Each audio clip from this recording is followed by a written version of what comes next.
was getting ready to put on Grandma's wedding dress. Yeah. And they spotted me somehow in the middle of that. Yeah.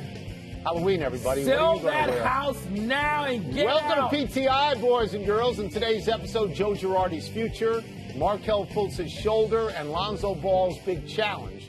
But we begin today with Clayton Kershaw's terrific 7 innings last night. He gave up 3 hits, 1 run. He struck out 11.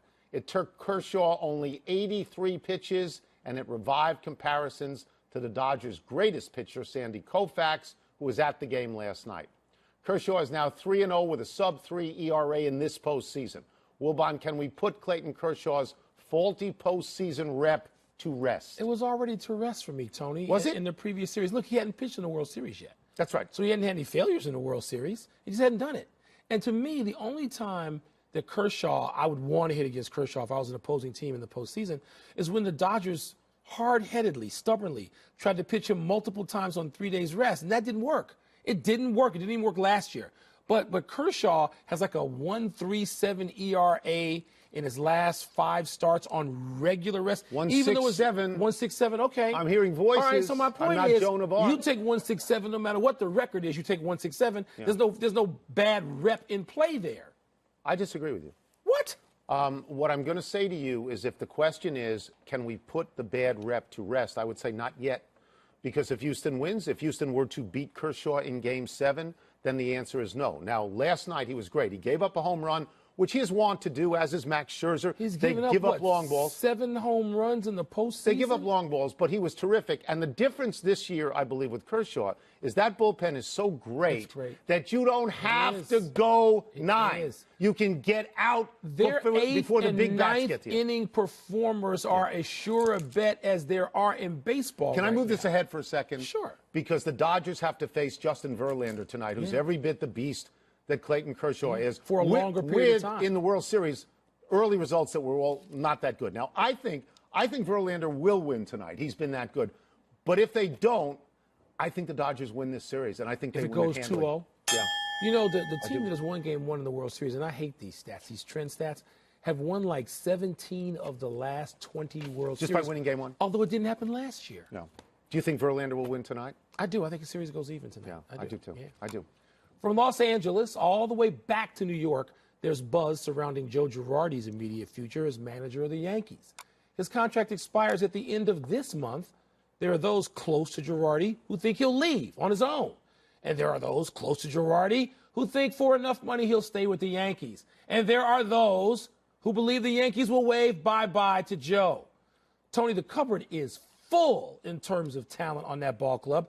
The Yankees have all the money in the world, and Girardi's a proven commodity. So what do you expect he'll do? I didn't go to Northwestern. I'm not pals with his boys like you are. But I don't know why he would want to leave. You're sitting on a great young everyday lineup. You're sitting on Sanchez and Judge and Gregorius. You have Tanaka. You have Severino. You now have Sonny Gray as starters. You've got Aroldis Chapman in the bullpen. I mean, to me, you're set for a long period, unless you hate New York City. Because the Steinbrenners, Hank and Hal, are not George Steinbrenner. They are not impetuous. They're not impulsive. People stay there for long periods of time. So unless you tell me that there's one specific thing that he really doesn't like, I don't know why he'd leave. Well, you don't have to go as far as you have to be such an extremist. You don't have to hate New York. You could just be tired and want to go home to the Midwest. Where are you going to be the manager? He's from. Where are you going to be the manager? The White Sox. Why would you leave the Yankees? They got this team coming up. Maybe he's tired.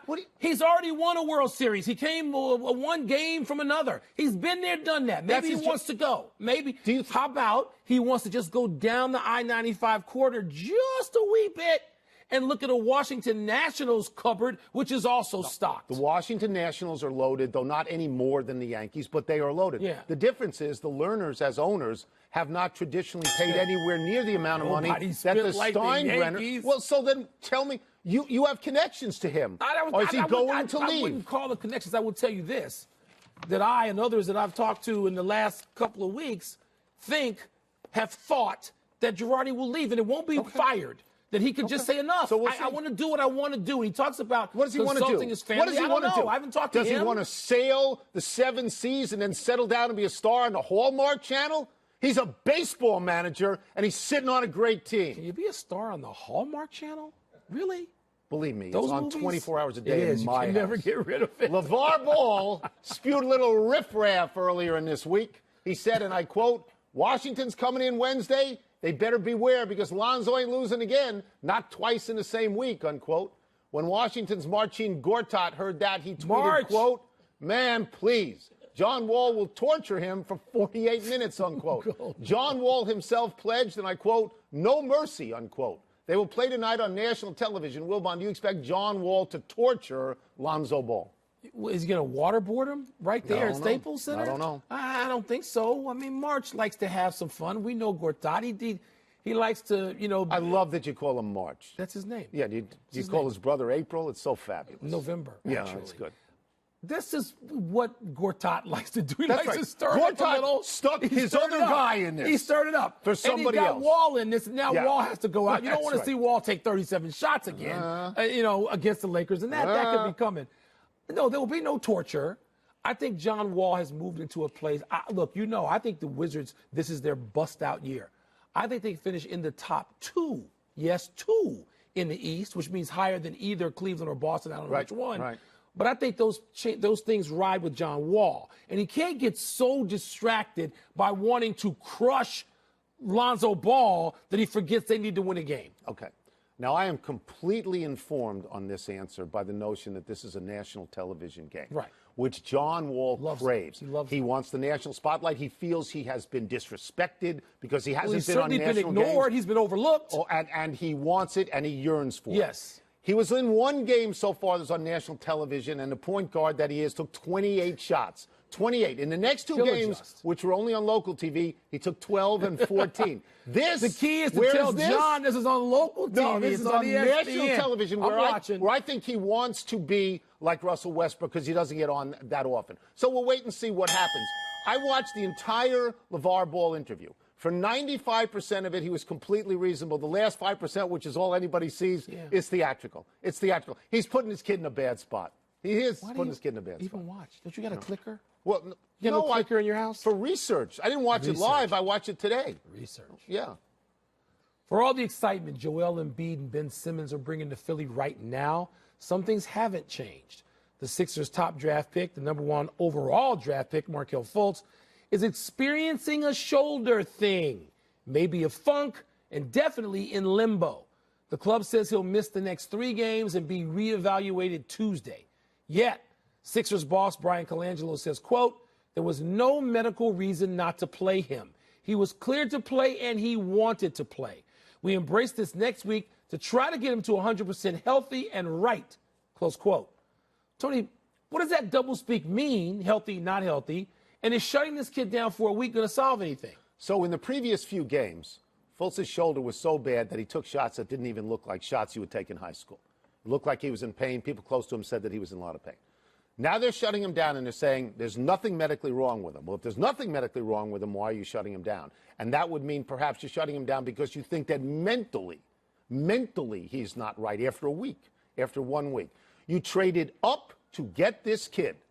You are doing to him, you are devaluing him in a terrible way. You are a clown show franchise, bro. It's almost as if you said, oh, well, we rested Embiid, and we rested redshirted, not just rested. Nerlens redshirted, and we redshirted Ben Simmons, yeah. And everybody laughed at us. So we're going to force this kid to play even though he can't play. Mike, I don't get this. I get one thing. These kids ain't ready to play. Embiid, as great as he could be now, we've seen the talent there and the personality. Took 3 years. And he wasn't ready to play when he came out of Kansas. And who was the first one you said? Nerlens Noel. Nerlens Noel. He weighed 100. Is he still redshirting? Like year 5 5 redshirting? He wasn't ready. And Ben Simmons wasn't ready. There should be no one and done. You have to go at least 2 years. They're not physically ready. They're not emotionally ready. You were right about Fultz. Emotionally, he's not ready yet. He's a kid. This is what Tony, what was his record at Washington? He won 2 league games, I believe. And they're not ready for the pros. I think when Colangelo makes a statement like this, he's trying to cover for the kid. Yes, and for his medical staff. Good for Brian. And for everybody. Well, you say good. I say good. But I say they get injuries wrong all the time. Look, I'm not a doctor. I ain't going to deal with their injury situation. I am a doctor. But I will deal. I know you I have a doctor. But we should deal with this. Do you think 80% of these kids, Okay, there's Karl Anthony Towns, and then there's mostly everybody else. That's right. Do you think they are ready to play after a year? No, I don't. But I also think that one and done is illegal. I think it's illegal. Stop. Now, you're a lawyer? Are you a lawyer or a doctor? Which one? I'm a doctor. Okay.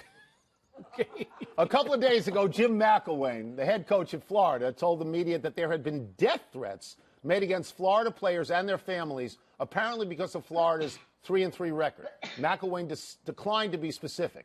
Yesterday, McElwain met with Florida officials, and afterwards the school said, quote, "Our administration met with Coach McElwain this afternoon, and he offered no additional details," unquote. Today, McElwain said he will provide specifics about the death threats if the situation, quote, "becomes unmanageable," unquote. Well, Bon, doesn't Jim McElwain need to be more forthcoming? If somebody asks him, that statement from the school didn't say we asked him and he declined. It just said he didn't. What do you think offer What do you more think? Details. Do you think they played knock knock? Who's there? Well, then they why brought did him they in. issue They said, another "What is statement going on today?" here? Or say, "Yeah, I'll give you the details if it's not manageable." Let's be honest here and forthcoming. You and I have had, back in the old days of writing columns. Yes. We had death threats. Saved all and the we letters. handled them differently. I saved all the letters. You saved everything and went to the police a time or two. No, I didn't go to the police, but I was ready to. Would say to people, I call them back up and say, "Come shoot me."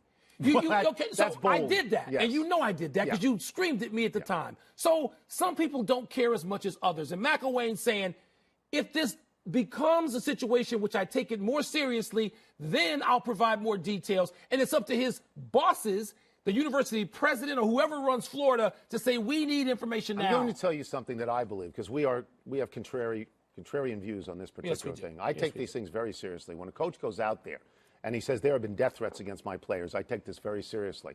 And if you don't produce specifics to your school or to the police, if the police come around, if you don't do that, then what it looks like to me is you're trying to create a certain amount of drama around your team to deflect attention off of you. We don't know. There's nothing to say they've asked him. So I'm saying, I think it is responsible for him to provide additional information. Voluntarily? Yes, or else I'm going to think, well, maybe it's made up. Maybe it's made up. People handle it differently. You just said that. We have contrary views on how to handle this. Yes, yours was I'm insane. with McElwain. Let's take a break. Coming up, should LeBron James stay in his new position of point guard? Who's got the edge on Saturday, Penn State or Ohio State? Did you see behind you the fabulous BU Bearcat that is handcrafted? Handcrafted. Isn't that beautiful? I don't want that in the backdrop of the purple Northwestern helmet. Well, you've had that helmet. Pardon the Interruption is brought to you by Suburbicon. In theaters everywhere, October 27th. Time for toss-up where two men enter, but only one is insecure enough to claim victory. What's first? Did you use that last one? Toss-up. Where should the Cavs play LeBron? Small forward or point guard? This cannot be a serious question because the answer is you play LeBron anywhere LeBron wants to play. Right. LeBron played point guard last night. He had 34 points and 13 assists. Is that numbers I could interest you in taking if you wanted that from a point guard? The truth of the matter is that not since Magic Johnson has there been a player this good who can play all five positions. Right. So you play wherever you want, and wherever your coach needs you is where you play. And it doesn't matter. The name of the position is unimportant, forward or point guard. You want LeBron with the ball. There was one thing I thought he should have done last year more in the finals, and that was get in the post and sort of play some old-fashioned five.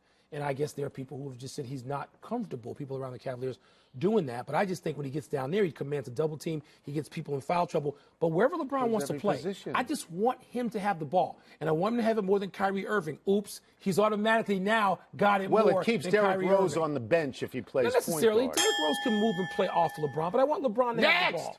Toss-up, who is more worth talking about on this play, Blake Griffin or Rudy Gobert? Let's watch the play for a second. A big dunk by Blake Griffin. That's what he does.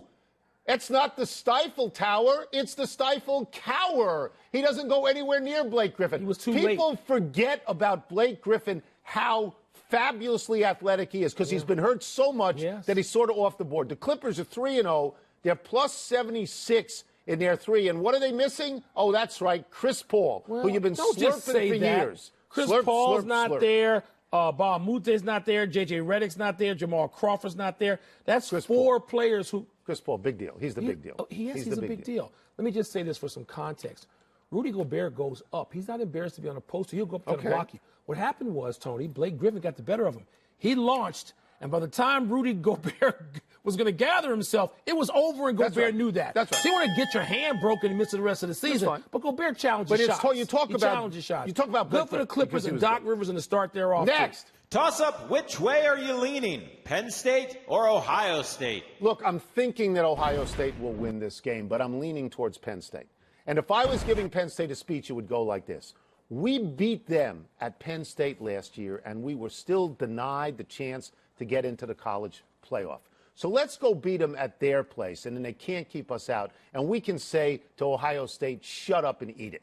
And that's what I think you have to try to do, though it's hard for me to imagine beating Ohio State in the horseshoe. I was leaning toward Penn State until I got a hold of this one factoid. Yeah. That Urban Meyer, in the last 20 times he's had a bye week, which Ohio State just had. Yes. What do you think his record is in the subsequent 20 games? Well, Give me just guess. The way you're making it sound, I don't think it's 2-18. 20-0. 20-0. 20-0. Yeah. The last time he lost, he must have been the coach of Utah because he lost to Ben Roethlisberger. Oh, no, Bowling Green at that point. Because Roethlisberger was at Miami, Ohio. Yeah. Tony. Yeah. Coming off a bye week at home, I now can't go against Ohio State in the shoe. I can't do it.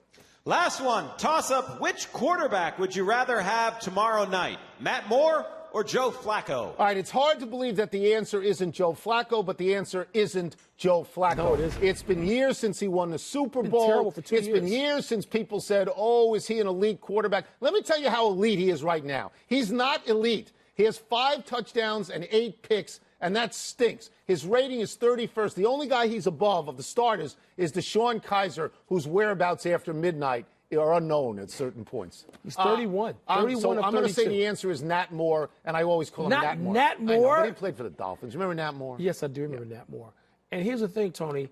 Flacco has now replaced Jay Cutler You hate as him? the most overpaid non-entity in pro sports. Not just the NFL, you're outside in the all NFL. the sports. Really? Okay, he's replaced Jay Cutler.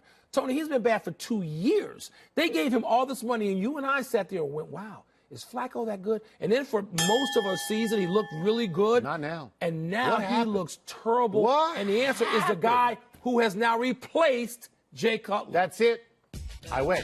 Let's take one last break, you but win? still to come, some intriguing inside information on the state of Tiger Woods' golf game. Inside information, really.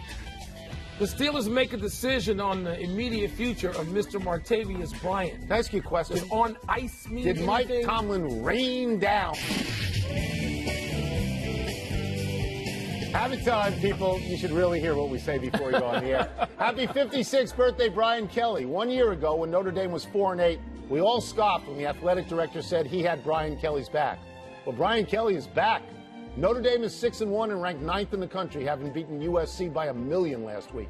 And if they win out and beat NC State and Miami and Stanford on the way, they are a dead, solid lock for the college playoff. What makes you think they're going to beat NC State, Miami, and Stanford? I didn't say I thought that. I said they'd be a lock if Okay, they did. but they're not going to win all 3 of those games. Not so happy anniversary to Jim Marshall. On this day 53 years ago, Marshall ran the wrong way, 66 yards with a recovered fumble, and instead of scoring for his Vikings, it was a safety for the 49ers. We say it's not so happy anniversary, but in fact, it's the great moment of Jim Marshall's career. As good as Marshall was, and he was a 4-time Pro Bowler, with his number 70 retired by the Vikings, it's this play that made him a legend. Purple People Eaters. Alan Page, Jim Marshall, Gary Larson, and who? Who did I forget? Help me out. I don't know. I forgot Say it in my somebody. ear. Melancholy happy trails to Antoine Fats Domino. The rock and roll legend died today at age 89 in his native Louisiana. Fats is remembered for his classic songs such as Blueberry Hill, I'm Walking, and Ain't That a Shame. Of course, if there was no Fats Domino, there'd be no Chubby Checker. Wilbon, did you love the Fat Man? First of all, Carl Eller. How can I forget Carl Eller? Right. Yes, you love the Fat Man. Yes.